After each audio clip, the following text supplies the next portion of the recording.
Silakan duduk Bapak Ibu dikasih Tuhan. Sekali lagi shalom. Puji Tuhan. Sama-sama buka Kejadian pasal yang ke-39 ayat yang ke-20 sampai dengan ayat yang ke-23. Kejadian pasal yang ke-39 ayat yang ke-20 sampai ayat yang ke-23. Kalau saudara ada Alkitab di handphone, ada Alkitab di tab. Thank you Brad. Kejadian pasal yang ke-39 ayat yang ke-20 sampai dengan ayat yang ke-23. Bolehkah saya undang saudara sekalian bangkit berdiri, sekali lagi kita akan baca kebenaran firman Tuhan. Kita akan baca ayat ini cuma 4 ayat saudara. Saya ingin saudara baca bersama-sama. 3, 4. Lalu Yusuf ditangkap oleh tuannya dan dimasukkan ke dalam penjara, tempat tahanan-tahanan raja dikurung. Demikianlah Yusuf dipenjarakan di sana. Tetapi Tuhan menyertai Yusuf dan melimpahkan kasih setianya kepadanya, dan membuat Yusuf kesayangan bagi kepala penjara itu. Sebab itu, kepala penjara mempercayakan semua tahanan dalam penjara itu kepada Yusuf dan segala pekerjaan yang harus dilakukan di situ. Dialah yang mengurusnya. Dan kepala penjara tidak mencampuri segala yang dipercayakannya kepada Yusuf karena Tuhan menyertai dia. Dan apa yang dikerjakannya dibuat Tuhan berhasil. Katakan amin. Cari 3 orang, tema saya sore hari ini adalah yes or no. Cari 3 orang bilang yes or no. Silakan duduk Bapak Ibu dikasih Tuhan. Pertanyaan yang sangat klise, cuma butuh 2 jawaban, tapi kadangkala ada begitu banyak orang yang gak bisa jawab saudara. Karena yang ditanya cuma butuh jawabannya iya atau tidak, kan gitu. Yes or no. Di dalam Kejadian pasal yang 39 ayat yang 20 sampai 23, ini sebuah cerita yang menarik yang saya pengen ambil sebagai dasar untuk firman Tuhan yang Tuhan mau sampaikan dalam kehidupan saudara. Saya lagi coba cari tema yang bagus sebenarnya. Kalau Chris Catchpool itu marketing, jadi dia bisa ngeramu kata lepas kata gitu saudara ya, untuk branding dan segala sesuatu. Tapi yang menarik ini, kalau saudara lihat dalam Kejadian pasal 39, maka saudara akan melihat satu cerita bicara tentang seorang anak muda. Tenang Bapak Ibu, saya lagi gak mau khotbah youth sore hari ini. Tapi ini sangat menarik karena kejadiannya bicara tentang Yusuf di rumah Potifar. Kan gitu. Singkat cerita, Yusuf itu umur 17 tahun waktu dia lagi dapat mimpi dan penglihatan. Dikasih lihat bagaimana apa yang Tuhan inginkan bagi Yusuf. Dia cerita kepada saudara-saudaranya, dia cerita kepada ibunya, dia cerita kepada papanya. Tapi yang terjadi malah saudara-saudaranya membenci. Singkat cerita, dia dijual. Kan gitu. Kemudian dijual sebagai budak. Bukan cuma dijual sebagai sesuatu yang biasa, dijual sebagai budak. Kemudian ending di rumah Potifar. Jalannya, bagi saya jalannya Yusuf ini sangat menarik. Anak kesayangan daripada Yakub. Dikasih jubah maha indah, the most beloved son, karena dari istri yang paling dicintai, kan gitu toh. Kemudian punya mimpi, gak pernah punya salah apapun, kemudian tiba-tiba endingnya dijual. Sampai di rumah Potifar menarik karena ceritanya sangat luar biasa, dia bilang gini, Tuhan menyertai Yusuf. Diangkat menjadi kepala rumah tangga, memelihara apapun yang Potifar milikin. Tapi bukan satu hari, tapi satu ketika tuduhan sexual abuse terjadi sama Yusuf. Jadi itu udah terjadi ribuan tahun yang lalu saudara. Singkat cerita, Yusuf dituduh masuk penjara. Ini kejadiannya kayak sinetron tapi beneran. Dari sesuatu yang baik berubah 180 derajat. Dari anak kesayangan, anak yang manja, gak tahu buat apapun, tiba-tiba Tuhan bawa sampai ke dalam penjara. Nggak enak, colek kanan kiri bilang nggak enak. Yusuf nggak punya salah, Yusuf nggak punya problem, dia cuma pengen cerita, dia cuma pengen kasih tahu. Tapi itu bukan apa yang saya mau sharing. Tapi saya mau bilang gini, bahwa di dalam masanya Yusuf, coba saudara, kalau kita baca hari ini di tahun 2023, Yusuf ceritanya enak, betul gak? Coba you yang jalanin. Jangan saya, you yang jalanin kan gitu. Saya nggak mau, you yang jalanin gitu kan. Masih bisa nggak? Kalau kita tuh baca Alkitab udah ending ceritanya. Tahu betul ya? Udah ending ceritanya. Tapi Yusuf ngejalanin. Saya sempat berpikir apa yang dialami oleh Yusuf, apa yang dirasakan oleh Yusuf. Ketika dia cuma punya mimpi, kemudian dia harus jatuh di dalam sumur, kemudian dijual kepada para pedagang yang lewat, kemudian jatuh sebagai seorang budak. Habis jatuh sebagai seorang budak, karirnya lagi meningkat, kehidupannya lagi baik-baik saja. Tiba-tiba dijatuhkan begitu rupa, dituduh dengan sesuatu yang dia tidak lakukan, masuk dalam penjara. Berapa lama Yusuf dalam penjara? 13 tahun. Ada di situ. Sampai dia ketemu dengan Firaun, dia punya umur 30 tahun. Jadi dari umur 17 ngalamin 13 tahun, colek kanan kiri, lama banget. Nggak selesai. Saya lagi berpikir, apakah Yusuf doa sama Tuhan ketika itu? Gimana dia punya perasaan sama Tuhan? Gimana dia punya psikologi sama Tuhan? Apa yang Yusuf alamin? Saya nggak gajian telat 1 hari aja udah teriak 5 kali sehari. Yang ngerti bilang amin. Yusuf 13 tahun. He prayed to God, God save me. God bring me out from this condition. Keluarin saya daripada situasi dan kondisi ini. Tapi tahu apa jawab Tuhan? Enggak. Orang Kristen senang dengan jawaban iya. Anak Tuhan senang dengan jawaban yang sesuai dengan apa yang saudara mau. Tapi waktu Tuhan jawab saudara tidak, engkau mulai kecewa sama Tuhan. Gak ada yang bilang amin. Oh lagi sadar. Karena waktu Tuhan gak lagi jawab doa saudara tidak sesuai dengan apa yang saudara mau. Tidak sesuai dengan apa yang saudara inginkan. Tidak sesuai dengan saudara harapkan. Waktu Tuhan katakan no. What happen if God say no? What will you say? Apa yang saudara bakal jawab sama Tuhan waktu Tuhan bilang tidak? Saya punya satu, apa itu? Bargain. Ya, berunding lagi, tawar menawar. Kalau Tuhan bilang enggak dalam kehidupan saya tawar lagi. Oke Tuhan A, B, C, D.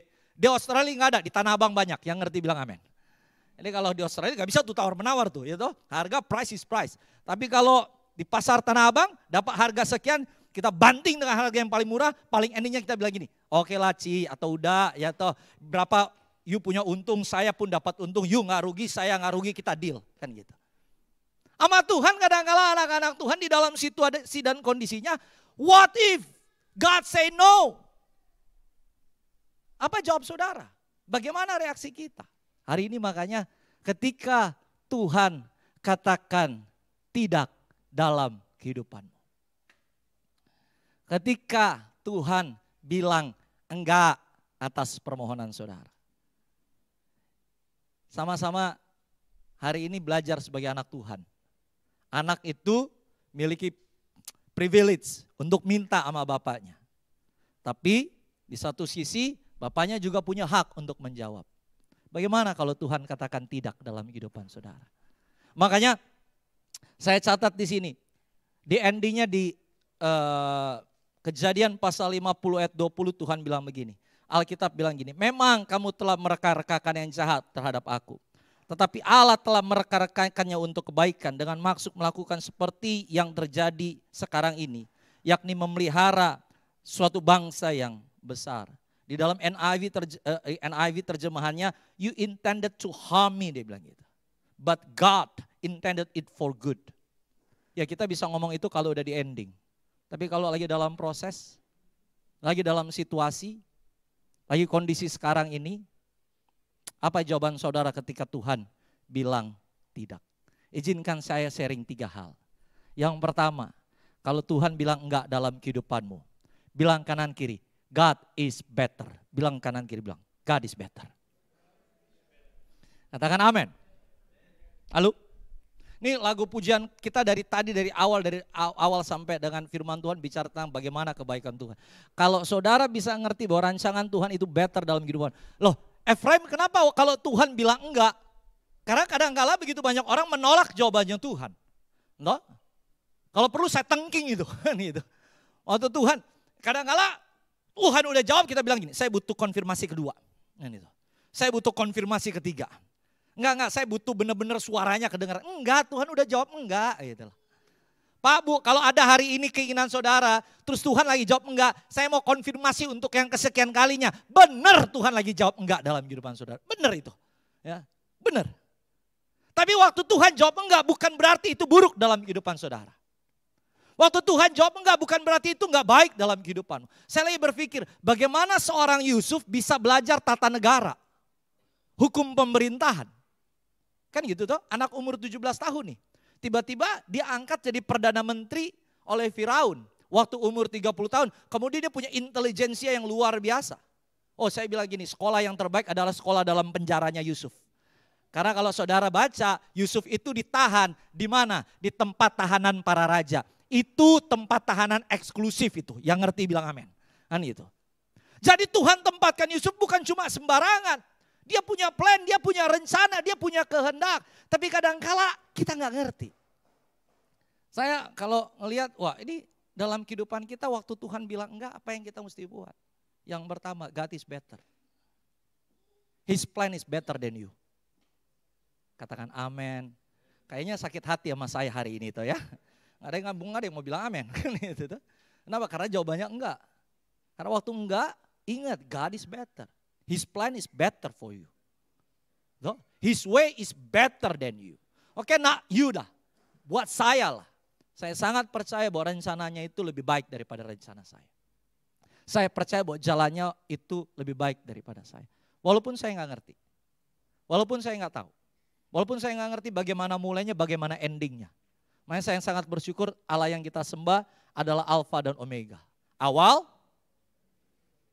dia nggak cuma berdiri di depan dan bilang sama saudara, sukses ya, betul apa betul? Kan itu ya. Kalau saudara pernah ketemu motivator, kalau saudara belajar motivator, ilmu bisnis manajemen, pengajarnya sama, habis itu bilang ini, good luck for you, betul nggak? Tapi dia ikut dalam proses, enggak. Kan itu. Saudara yang jalani. Saya bersyukur Yesus saya bukan motivator. Yesus saya adalah Bapa yang menyertai. Karena dia bukan cuma ada di depan kehidupanmu dan berkata sukses ya. Tidak. Dia juga akan ada di akhir dan berkata good job. Tapi in between that, dia Allah yang menyertai. Dia Allah Immanuel.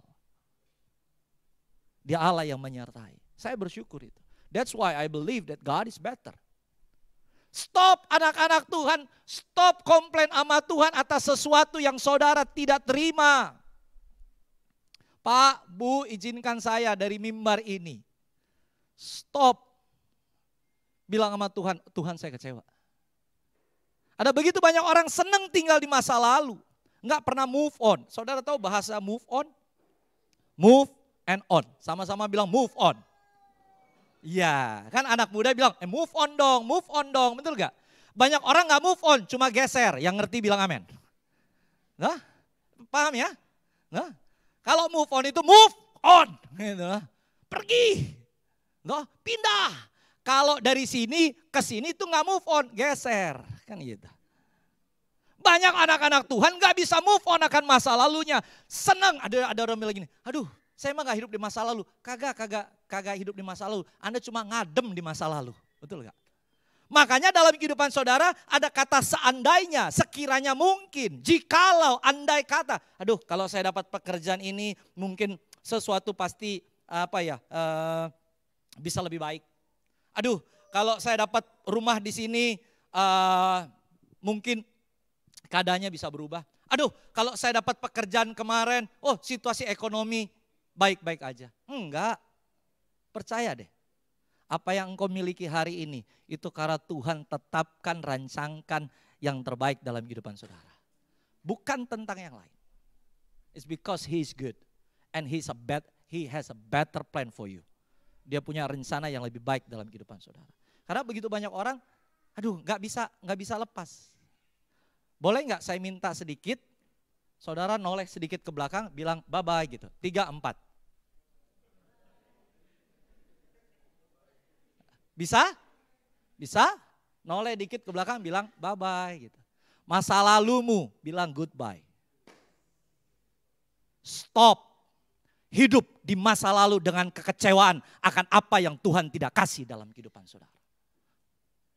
belajar berjalan sama Tuhan di masa depan yang dia sudah tetapkan dan rancangkan dalam kehidupanmu. Anak muda, kalau ada orang menyakiti engkau, kiss him goodbye. Yang ngerti bilang amen.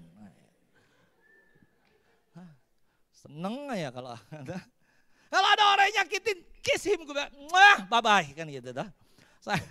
Ada orang bilang gue bisa ampunin tapi gue gak bisa lupain. Nah itu mesti bertobat kan gitu ya. Saya sih maafin, tapi untuk lupa mah enggak kan gitu. Enggak, Corrie ten Boom bilang begini, ketika Allah mengampuni dosa kita, dia membuangnya jauh ke dalam tubir lautan yang paling dalam. Setelah dia buang, dia tulis satu tanda di situ. Apa itu? Dilarang memancing. Yang ngerti bilang amin. Kan gitu. Nah, jangan stay dengan masa lalumu. Kalau Tuhan gak kasih, He is better. Dia punya yang lebih baik. Dia yang punya yang lebih baik. Kalau kita nggak bisa beranjak dari sini, saudara akan setiap hari akan kecewa. Mohon maaf, bahasanya salah. Saudara akan punya alasan untuk kecewa sama Tuhan. Udah gitu nyalainnya pendeta, yang ngerti bilang amin kan itu. Pendeta. Pelayanan, aduh gitu. Aduh, bikin repot aja kan gitu. Coba gua nggak kayak gitu. Wah, enggak. Hari ini apapun yang Tuhan buat dalam kehidupanmu, mungkin saudara nggak ngelihat itu baik. Tapi bolehkah saya bilang prosesnya itu yang terbaik dalam kehidupan saudara. So, yang pertama, God is better. Yuk belajar. Di sini, nih saya minta maaf saya nggak ada presentasi hari ini. Saya rada-rada bolot kalau bikin presentasi. Nggak sejago orang lain gitu saudara. Tapi saya bilang sama banyak orang, kalau Tuhan kita bekerja itu, dia tuh kayak ban yang besar. Kita tuh mur yang kecil. Jadi kalau ada ban yang besar, mesin yang besar, kita tuh mur yang kecil. Maksudnya apa Efraim?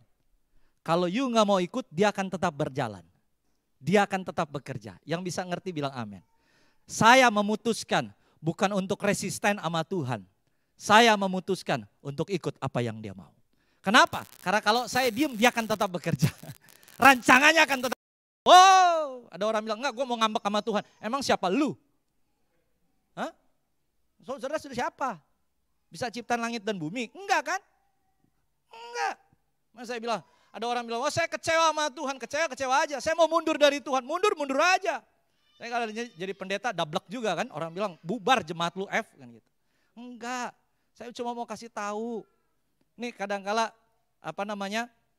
gereja Tuhan dikasih, mohon maaf, nanti koreksi saya ya, angin-angin segar dibuat. Come on, God need you, come on lah, Tuhan butuh kamu. Enggak, we need God. Yang ngerti bilang amen. We need His love, we need His grace, we need His mercy. No, come on. Hari ini engkau mesti tahu bahwa dia better. Rencananya adalah terbaik. Jadi kalau kita tahu rancangannya yang terbaik, mulai hari ini berjalan dengan iman. Katakan amin. Tadi saya pulang sama Ate, kemudian di pinggir jalan tol, saya ngeliat yang roller coaster itu. Yang di pinggir sebelah kiri kan. Terus saya bilang sama Ate, wow itu udah di atas gini terus tiba-tiba dia terjun. Saya bilang, wah saya dibayar berapapun nggak bakal naik. Ya kecuali 1 miliar, tetap butuh duitnya yang ngerti bilang. Tapi kalau cuma dikasih, ayo naik situ, nggak bakal. Saya percaya itu aman, tapi saya nggak beriman untuk itu. Yang ngerti bilang amin. Paham? Saya percaya itu aman, tapi itu bedanya percaya dengan iman. Percaya itu, tahu itu aman, iman itu naik di dalamnya. Yang ngerti bilang amin. Saya cuma percaya saja. Ada orang bilang itu aman. Iya saya percaya.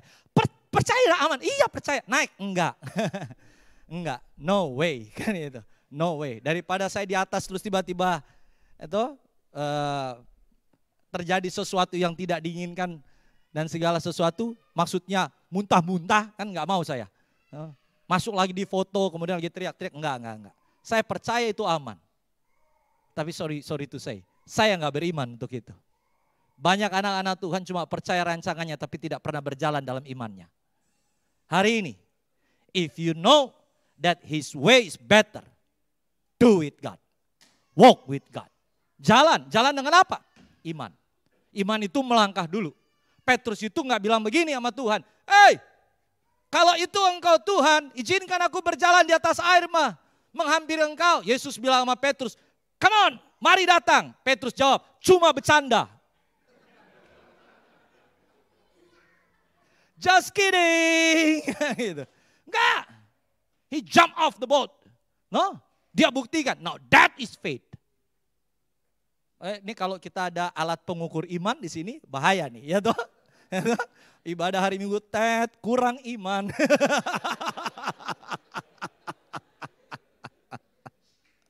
Saya habis turun khotbah lewat tidak beriman.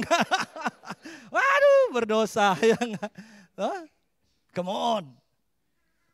God is better. Katakan amen. So, if God say no, He is better. Amen. Yuk, yang kedua, God is enough. Sama-sama bilang enough.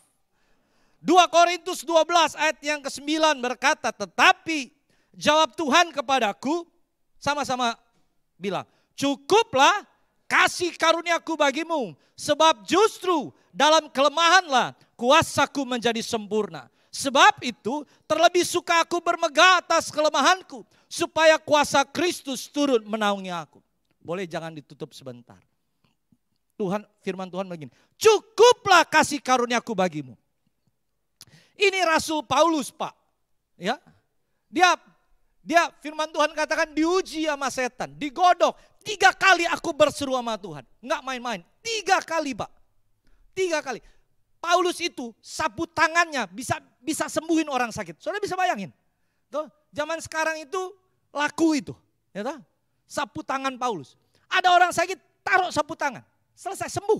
Nah, Rasul Paulus itu digigit ular, dia cuma ular mati.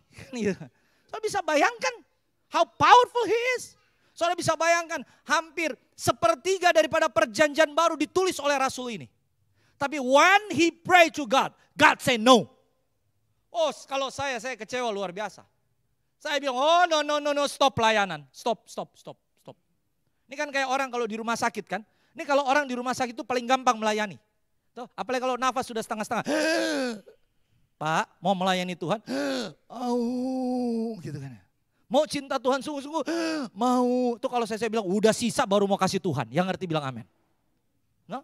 Makanya kalau di rumah sakit gampang itu melayani. Mau cinta Tuhan? Mau. Itu kalau udah sekarat. Kan gitu. Paulus 3 kali minta sama Tuhan, yeah, God say no. Dia bilang, no. Kalau saya jadi Paulus saya mundur. Saya bilang enggak. Tapi Tuhan bilang gini, cukuplah kasih karuniaku bagimu. Loh, maksudnya Tuhan apa? Dia gak punya kasih karunia yang lain? Maksudnya Tuhan apa? Udah selesai? Enggak ada lagi? Bukan. Ini ayat sangat menarik, dia bilang gini, cukuplah kasih karuniaku bagimu. It means what? Kasih karunia Tuhan itu sedikit cukup untuk ngatasin apapun dalam kehidupan saudara. Halo? Enggak perlu butuh yang banyak. Enggak. His grace is sufficient enough for you. Apapun masalah yang saudara alamin, situasi dan keadaan yang saudara alamin, cukup kasih karunia Tuhan itu, it's enough for you. Ingat. Satu kata dari Yesus, kata Yairus bilang, I do not need you to come. Say one word, ngomong satu kata, anakku sembuh. Saudara bisa bayangkan? It's enough. Ujung jubahnya Yesus, perempuan berpendaran bilang gini, seandainya aku menjamah ujung jubahnya saja. Enggak perlu pegang Yesus, enggak perlu, ujungnya saja. I will be healed. Itu artinya apa? Kasih karuniaku cukup bagimu. Sedikit tempung dalam buli-buli, cukup untuk memelihara Elia dan janda Sarfat 3 tahun. Sampai Tuhan mencurahkan hujan ke atas muka bumi. Cukup kasih karunia Tuhan. Halo Pak, come on, kita ada besok sudah ganti musim spring. Tuh, colek kanan kiri musim yang baru. Katakan amin. Ya bagi saudara ada yang musim kekeringan, ada yang musim panas kan gitu ya. Itu kan kita cuma bilang musim yang baru kan, terserah Tuhan musimnya apa, yang ngerti bilang amin dulu. No? Di Australia maybe spring, tuh gitu. No? Tapi di dalam kehidupan saudara ya maybe other season gitu tuh. Just receive it. Ujung jumbai Yesus cukup. Sedikit minyak dalam buli-buli cukup. Seorang janda berkata kepada Elisa, suamiku, hambamu itu takut akan Tuhan. Tapi ninggalin hutang. Elisa bilang apa? Ada apa di dalam rumah? Cuma sedikit minyak dalam tempayan. Pergi ambil tempayan dari tetangga. It's gonna be enough for you. Come on Pak, cukup. Hari ini saya mau bilang, God is enough for you. Tidak ada yang lain. So waktu Tuhan katakan tidak, engkau mesti bilang sama seperti Daud, aku boleh kehilangan segalanya tapi tidak engkau Tuhan. Enggak engkau Tuhan. Enggak engkau Tuhan. Enggak engkau. Anak muda dengar baik-baik, God is enough for you. If God is with you, everything's gonna be alright. Enggak ada lagi yang lain. Pak, Bu, kalau engkau lihat saya lagi gak cukup A, saya lagi gak cukup B, saya lagi gak cukup C. Enggak. Saya cuma bilang it is enough. Jadi waktu Tuhan katakan tidak, saya mau bilang sama Tuhan, no, you are enough. Dalam kehidupan saya. Seorang anak pendeta terkenal, satu kali recite, apa itu? Ngafalin ya. Ngafalin Mazmur 23, ayat 1 sampai yang ke-6. Jadi diundang di kebaktian KKR papanya untuk dia menghafalkan recite Psalms 23.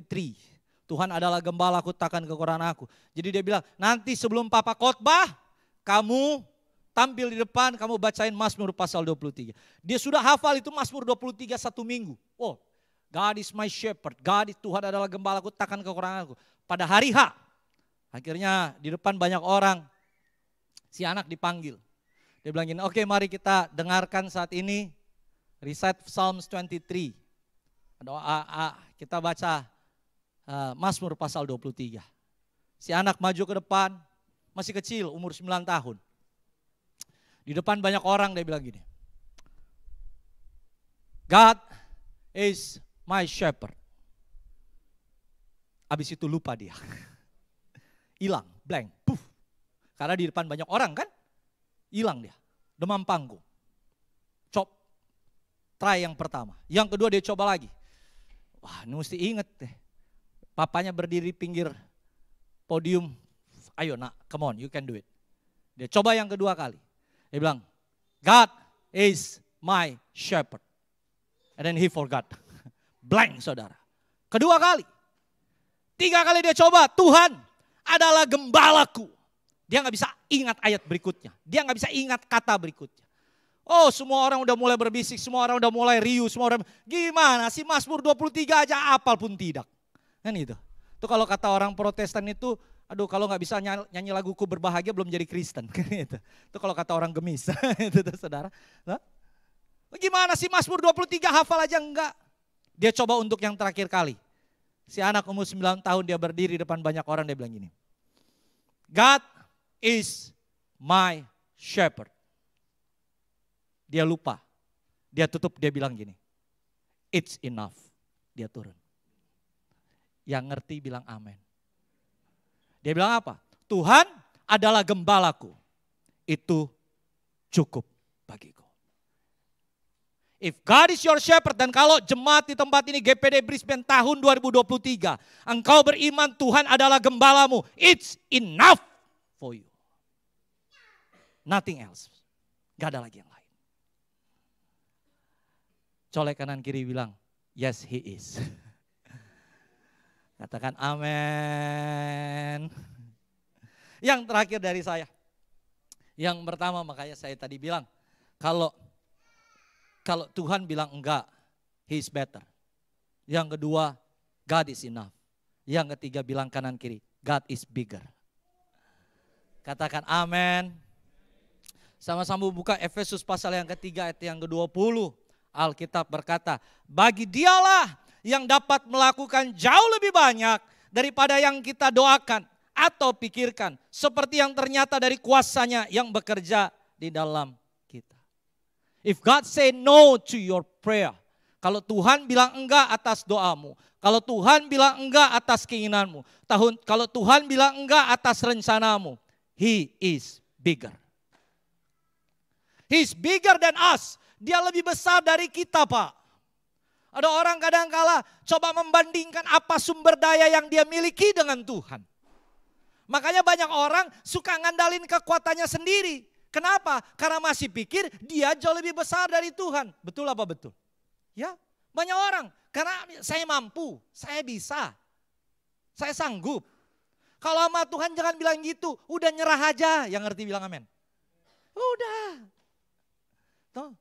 Daripada repot-repot angkat tangan duluan, minta sorga turut campur. Saya bilang banyak orang pokoknya kalau saya lagi dalam masalah status media sosial udah ganti. Instagram ganti, WhatsApp ganti, Facebook ganti. Apa itu? Saatnya sorga turun tangan. Kan itu. Itu artinya udah lagi kebelet saudara. Udah lagi gak bisa ngapa-ngapain itu. No? Saatnya sorga ikut campur. No? Begitu banyak anak-anak Tuhan suka membanding-bandingkan. Makanya masih jalan dengan kekuatannya sendiri. Yang dia buat. Ada orang bilang begini, lihat. Aduh, saya minta maaf ini. Mungkin ada sedikit menyinggung. Tapi ada jalan kehidupan orang yang wah jatuh bangun. Terus dia bilang gini, tuh lihat tuh. Saya ini udah berdarah-darah, saya sampai di titik ini. Enggak, Tuhan lagi gak pengen saudara nabrak-nabrak tembok. Enggak. Kalau saudara ikutin rencananya Tuhan, kalau saudara ikutin kehendaknya Tuhan, enggak bakal terjadi. No? Yunus itu disuruh pergi ke Niniwe. Dia senang ke Tarsis. Dia geser ke Tarsis. No. Aduh jangan kayak Yunus. Kalau Tuhan suruh pergi ke Niniwe, pergi aja. Ya, kalau rancangannya itu ikutin aja. Toh. Yunus itu udah kena badai, kapal tenggelam, dimakan ikan 3 hari, dimuntahin, habis itu baru nyadar, oh ya oke ke Niniwe. Yang ngerti bilang amin. Bodoh itu minta ampun. Betul? Ama Tuhan itu God, no, yes. Oke? Ama Tuhan itu God, he no, yes. Gitu toh. Ya, kalau tentara itu siapa? Siap, semuanya siap. Rangkak siap, jalan siap, semuanya siap gitu. Kalau ketemu orang-orang yang gaya-gaya militer, siap. Sama Tuhan itu ya nggak apa-apa siap. No? Nggak apa-apa, tapi terima konsekuensinya ya. Ya, come on. Ya, tadi pagi saya bilang sama di Gold Coast. Kalau sama anak saudara, kadang-kadang anak saudara itu minta sesuatu sama saudara, papanya belum tentu ngasih. Betul? Tapi kalau omnya datang, omnya pasti kasih. Yang ngerti bilang amin. Ya toh? Ya kan? Kalau omnya datang, omnya juga kalau papanya bilang, nggak usah dikasih, nggak apa-apa. Gue juga ketemu cuma setahun sekali, udah biarin aja. Kamu minta apa nak? Udah ada ayah sama om sini, ayah sama om sini. Ikut. Makanya anak bilang, lihat tuh pak, om ngasih tuh, om ngasih. Hei, Bapak Ibu nih. Dengan jemaat GPD Brisbane yang Tuhan kasihin. Kalau Tuhan sering kasih apa yang saudara minta, jangan-jangan saudara bukan anak, ponakan.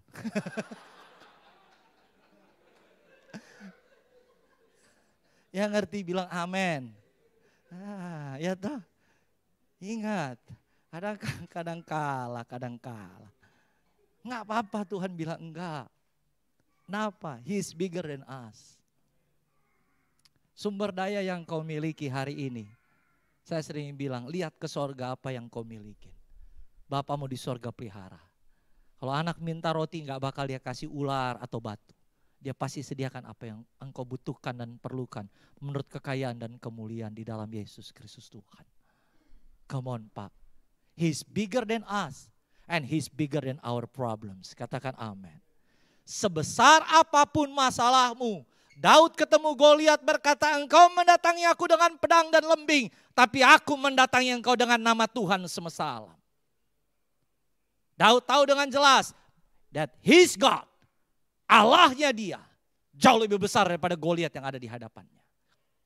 Hari ini 1 minggu ke depan, apapun masalahmu, apapun kondisimu, apapun situasimu. Kalau engkau melihat masalahmu lebih besar, engkau mesti berbalik dan engkau mesti lihat Tuhan kita jauh lebih besar. He's bigger than our problems. Dia lebih besar daripada masalah yang saudara hadapi. Datang sama Tuhan. Bilang sama Tuhan, Tuhan, this is your time. I give it to you. No? Come on, Pak. Engkau yang ambil alih. Engkau yang bekerja. Tadi saya bilang ada orang coba sikut saudara, jatuhin saudara, ambil proyek saudara, geser posisi saudara, kondisi apapun. Oh, your God is bigger than that. Dia Tuhan yang jauh lebih besar. Dia Tuhan yang jauh lebih dahsyat. Tahun 2018 saudara, saya tiba-tiba di kantor ada pergantian waktu saya masih di PSSI ada pergantian posisi. Jadi saya 2017 saya direktur kompetisi PSSI, sebuah jabatan yang basah kan gitu tuh. Kemudian prestis karena saya in charge akan semua kompetisi yang ada di bawah PSSI, Liga 1, Liga 2, Liga 3, kelompok usia muda, segala sesuatu. Bahkan saya handling untuk FIFA World Cup Under 20 kemarin saudara yang batal di Indonesia. No?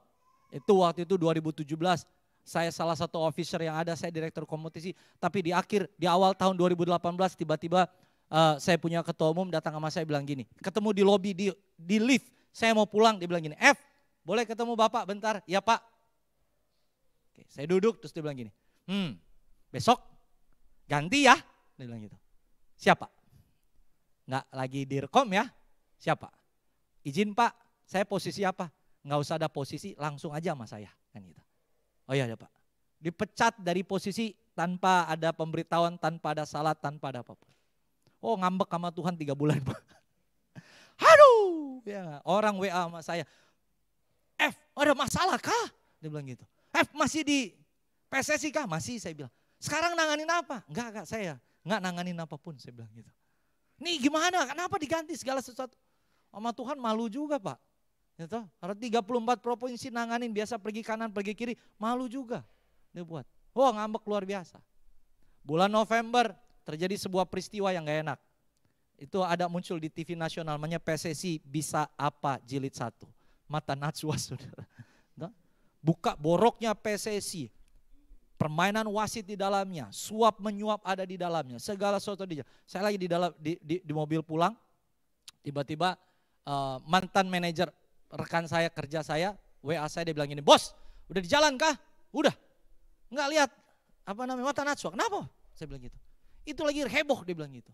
Lagi heboh kenapa? Semua lagi diungkap ke TV. Ini loh yang bikin permainan A, B, C, D segala macam. Dia WA saya bilang, untung bos udah nggak di situ, dia bilang gitu. Coba kalau di situ ada, namanya pasti ada. Ikut periksa, kan gitu. Ikut diperiksa. Dalam hati langsung minggir tuh ke rest area. Bener juga, kan gitu. Bener juga. Saya bilang, Tuhan baik juga ya, kan gitu. Yang ngerti bilang amin, kan gitu tuh. Itu jilid 1, jilid 2, jilid 3. Itu PSSI, itu kantor itu diobrak-abrik, Satgas masuk, segala macam masuk. Terus begitu satu kali masuk ke ruangan saya yang paling depan saudara, tulisannya cuma ada staf khusus, kan gitu tuh. Staf khusus. Dari Satgas bilang, ini ruangan siapa? Staf khusus. Khusus apa dia? Khusus apapun, kan gitu. Ya udah kita taruh di sini saja. Ya, terus saya punya staf bilang gini, Pak jangan ke kantor Pak. Kenapa? Itu lagi nengger di kantor di ruangan Bapak katanya gitu. Oh iya saya bilang. Setelah kondisi itu saya ketemu lagi sama mantan ketua umum saya, kita ngopi bareng di tempatnya. Dia bilang gini sama saya, saya bilang sama dia, Pak untung Bapak waktu itu pindahin saya bilang gitu. Iya ya, dia bilang gitu. Tapi dia bilang gini sama saya, coba saya nggak pindahin, mungkin nggak terjadi, dia bilang gitu. Nggak apa-apa Pak, Tuhan punya rencana lebih baik. Itu ngomong abis ngambek 3 bulan, yang ngerti bilang amin. Kan gitu. Abis ngambek, aduh nggak jelas nih gitu. No? Begitu 2019 masuk periode yang baru, dikasih label, apapun yang nggak bisa dilakukan kasih Efraim katanya gitu. Udah kasih dia aja, ntar dia yang handle segala sesuatu. Saya bilang sama Tuhan thank you Tuhan. Nggak enak waktu itu. Waduh rasanya kayak gimana. Tuhan geser luar biasa. Tapi saya tahu satu hal, He is bigger than my circumstances. Dia lebih besar daripada situasi dan keadaan saya. Saya tutup. Dia juga lebih besar daripada ekspektasi saudara. Katakan amin. Jauh lebih banyak dari apa yang kau pernah pikirkan dan doakan. Itu yang Tuhan buat dalam kehidupanmu. Dia jauh lebih besar daripada ekspektasi saudara. Dia bukan cuma jauh lebih besar dari saya. Dia bukan cuma jauh lebih besar daripada masalah saya. Dia bukan cuma jauh lebih besar daripada orang-orang di sekeliling saya. Dia jauh lebih besar daripada mimpi dan cita-cita saya. Dia jauh lebih besar daripada apa yang saya harapkan. He is my father and it's enough for me. God is my shepherd and yes, it is enough. Saya nggak butuh ayat yang kedua, ketiga, keempat, kelima, keenam. Karena saya tahu kalau Tuhan adalah gembalaku, cukup bagiku. 1 minggu ke depan, 1 bulan ke depan masuk musim yang baru. Dari winter masuk ke spring. Bulan depan tadi saya tanya, sudah masuk September, udah ganti season. Saya nggak tahu season apa yang akan terjadi dalam kehidupan rohani saudara. Ada orang bilang, hidupan itu kayak roda, kadang di atas, kadang di bawah. Betul nggak? Anak Tuhan berlaku demikian, ada di atas, ada di bawah. Iya ada. Tapi saya cuma mau bilang gini, sebawah-bawahnya saudara lebih tinggi daripada orang dunia. Halo? Serendah-rendahnya engkau akan jauh lebih di atas orang dunia. Kenapa? Karena Tuhan sanggup angkat. Dia mungkin jatuh, tapi tidak akan sampai tergeletak. Dia Allah yang Immanuel. Dia Allah yang Ebenezer. Sampai di sini Tuhan menyertai. Enggak cukup. Dia akan sertai besok. So, saya mau tanya sore hari ini. When God say no, what will you say? Yes? So, when God say yes, what will you say? Salah, thank you. Yang ngerti bilang amin. Iya dong, kalau Tuhan udah bilang iya, ya kita bilang makasih, yang ngerti bilang amin, kan gitu. No? When God say no, I will say yes, God. No problem. No? When God say yes, I say thank you. Karena dia baik dalam kehidupan kita. Katakan amin.